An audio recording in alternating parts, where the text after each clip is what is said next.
ГСП онлайн. Городские новости сейчас. 16 марта, 15:30. Сегодня проходит финальный 6-й этап городского интеллектуального турнира «Что, где, когда». Игра проходит в 4 тура, по 12 вопросов в каждом. Изначально проверить свои знания и смекалку решили 27 команд, но по мере продвижения игр их число сократилось до 13. И неудивительно, ведь тематика вопросов не ограничена.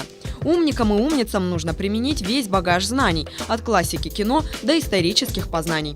Лучше всех себя проявила команда «Ценные кадры», оставив соперников далеко позади.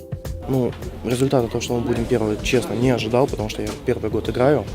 И хорошо, что у нас есть опытные игроки, которые уже в предыдущие годы играли. Соответственно, это есть одновременно и свежий мозг, и опыт. И если совместить две эти составляющие, то получается первое место по Ухте. Теперь ценные кадры представят наш город на республиканском этапе интеллектуальной игры, который пройдет в Ухте 19 апреля. Ребята уже оценили соперников. По их словам, главные конкуренты – это команды Сыктывкара и Усинска. Наши умники настроены показать хорошую игру и войти в тройку лидеров.